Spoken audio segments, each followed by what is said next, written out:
Hello students, today we will study class 7th history chapter 1 the medieval period, lecture 2 importance of geographical knowledge.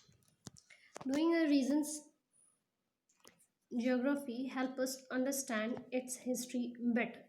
Means किसी क्षेत्र की geography के बारे में, किसी रीजन के ज्योग्राफी में के बारे में जानने के लिए उसकी हिस्ट्री ज़्यादा हेल्प करती है हमारी.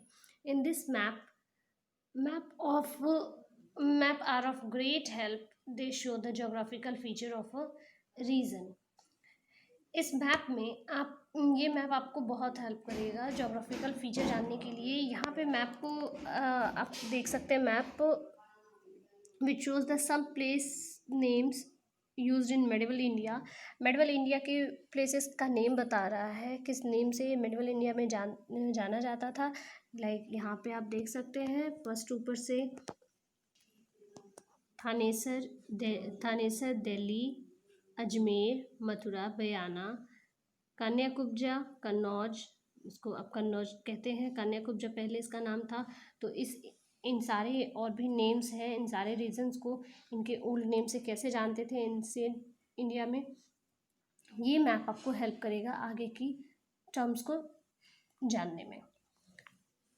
The region's location with respect to other region. Such information may explain why a region prospered or was frequently invaded or remained isolated and so on. और मैप की हेल्प से ही ये जाना जा सकता है कि वो रीजन क्यों प्रॉस्पर्ड हो गया, क्यों कैसे इन्वेडेड हुआ, या फिर आज भी कैसे आइसोलेट किया गया, उस समय कैसे आइसोलेट किया गया, ये भी हम इसके थ्रू जान सकते हैं. Cartography and medieval India. Cartography, that means the skill of making map. The skill of cartography or map making was practically unknown in ancient India. Ancient India में map making की जो प्रोसेस थी, जो art था, वो नहीं पता था. The worldwide growth of trade and expansion of empires during the medieval period created the need for accurate maps. जब ट्रेड आगे बढ़ने लगा, व्यापार का ग्रोथ हुआ, एम्पायर एक्सपेंशन होने लगा, एम्पायर साम्राज्य बढ़ने लगा, तो मेडिवल पीरियड के लोगों को एक्यूरेट मैप की लोकेशन की ज़रूरत पड़ने लगी. The Arab and Europeans who undertook long journey over land and seas developed cartography. Contact with the Arabs and Europeans introduced India to cartography. Arab और यूरोपियन लोग जो बहुत लंबी यात्रा करते थे over the land and seas, जो land route से और सी रूट से ट्रेड अपने व्यापार के लिए जो लंबी यात्राएं करते थे, उन्होंने कार्टोग्राफी की स्किल को डेवलप किया और बाद में ये भारत में भी इंट्रोड्यूस किया गया. The map shown in figure 1.1 is a map of world was drawn in the 12th century by Al-Adrisi, a cartographer from Morocco. जो मैप अभी आपने देखा है 1.1 का, ये मैप, इसको अल अदरीसी मोरक्को का कार्टोग्राफर था 12th सेंचुरी में, जिसने इंट्रोड्यूस किया था, जिसने 12th सेंचुरी में से बनाया था. The map has the south shown at the top, Arabia is at the centre and to the left of Arabia is India. Come to the map. जहाँ तक मैप की बात करते हैं तो साउथ जो है, अल अदरीसी ने जो मैप इंट्रोड्यूस किया था उसमें साउथ जो है टॉप पे था और अरब उसके बाद अरब था.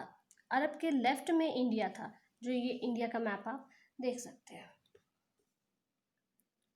Above South India is an island which is possibly Sri Lanka. South India के ऊपर एक आइलैंड था, जैसे आप श्रीलंका कह सकते हैं. Below Arabia is Turkey and further down is Europe. और उसके नीचे Arabia, below Arabia is Turkey, Arabia के नीचे तुर्क था, उसके बाद Europe. By the end of the medieval period cartography became more accurate. और जैसे ही मेडिवल पीरियड ख़त्म होने वाला था, 18th सेंचुरी ख़त्म होने वाली थी, कार्टोग्राफी जो है और सही हो गई, एक्यूरेट हो गई, जिसमें कोई मिस्टेक नहीं थे. Most map of India belonging to this period were drawn by sailors who were more familiar with the coastal region. Hence, these maps show the coastal area in more detail than the interior region. Most map of India, Bharat के mostly maps जो है वो sellers ने draw की है, because वो coastal area से reason से बहुत ज़्यादा फेमिलियर थे, परिचित थे, और इसलिए these map shows the coastal areas in more detail than the interior region. इसलिए ऐसे मैप्स में कोस्टल रीजन को ज़्यादा डिटेल बताया गया है, न कि इंटीरियर रीजन्स को। Places name, medieval maps and the writing of medieval authors provide valuable information about the geographical feature and the name of the place in medieval times। Medieval map में और medieval authors की writing में बहुत सारी information अलग अलग जगहों की, मेडिवल टाइम्स की, उसमें जोग्राफिकल फीचर के बारे में मिलती है। However, the place names mentioned in these documents may have changed with time।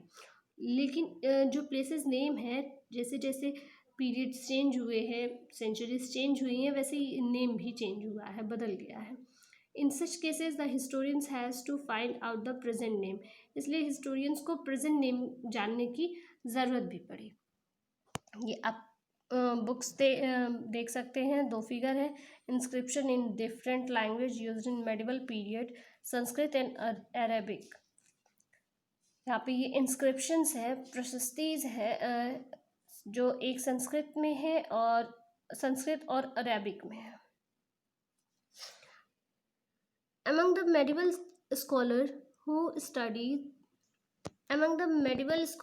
visited India were Al-Biruni, a famous Central Asian scholar, and the Ibn Battuta, a scholar from Tangier, North Africa। जितने scholar Bharat में आए थे उनमें से अल-बिरूनी जो famous central Asian scholar थे, और इब्न Battuta जो तंजीर के नॉर्थ अफ्रीका के स्कॉलर थे। There writing give us valuable geographical information on medieval India. जिनकी राइटिंग्स की, जिनकी लेखनी की वजह से मेडिवल इंडिया के बारे में बहुत इंपॉर्टेंट इन्फॉर्मेशन हमें आज मिलती है। Al-Biruni mastered Sanskrit and translated some Sanskrit text into Arabic. Al-Biruni जो संस्कृत में मास्टर्ड थे, बहुत विद्वान थे, उन्होंने संस्कृत टेक्स्ट को अरेबिक में ट्रांसलेट किया था। He wrote a book known as Kitab ul Hind on India. उन्होंने एक बुक भी लिखी थी भारत पे जिसका नेम था Kitab ul Hind. Underline this book name. Ibn Battuta came to India in the 14th century. Ibn Battuta जो थे भारत में, वो 14th सेंचुरी में आए थे। His work Rihla describe the his travels in India. और उनका वर्क जो था रिहला के नाम से जाना जाता था। अंडरलाइन कर लीजिए इसे। जो भारत में जितने उन्होंने ट्रैवल किया उसके बारे में उसमें बताया गया है। Keeping records. In the medieval kingdom in India there were elaborate system of administration, large scale trade, and many types of craft and religious and cultural activities। In the medieval kingdom in India, there were elaborate system of administration, large scale trade, and many types of craft and religious and cultural activities। Medieval kingdom Bharat में जब मध्यकालीन शासन साम्राज्य था तो उस समय बहुत सारे तरह की एडमिनिस्ट्रेशन, ट्रेड और craft, religious and cultural activities भी स्टार्ट हुई। All this required the keeping of records. और इन सभी चीज़ों का लेखा जोखा रखने के लिए रिकॉर्ड्स की ज़रूरत पड़ने लगी। In the medieval period paper came into wide use as writing material. और मेडिवल पीरियड में पेपर जो है as a writing material use किया जाने लगा। The paper documents that have come down to us are at present preserved in archives. Archive is a collection of historical documents and records of government families and other organisation.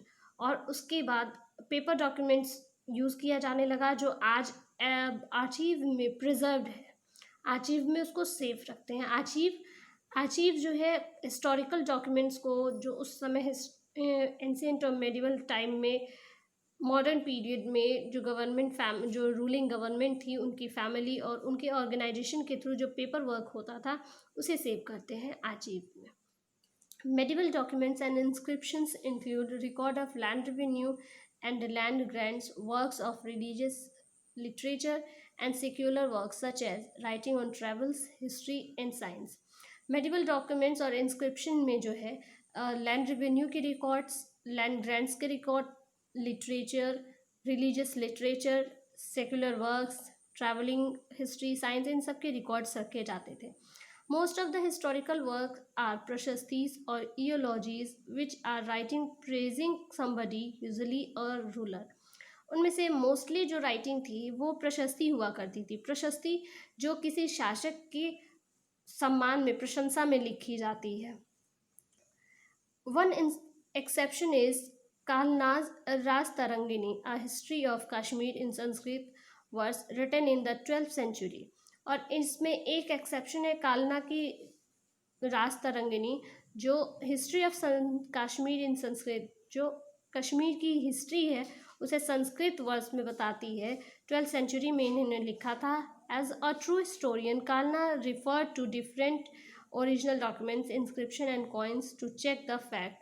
और एक सच्चा historian होने के नाते कालना ने जो है अलग अलग तरह के ओरिजिनल डॉक्यूमेंट्स को, इंस्क्रिप्शंस को, कॉइन्स को पहले चेक किया, फिर उसे रिटन मोड में ले आया. This is all for today. We will meet in our next class. Read the passage. Thank you.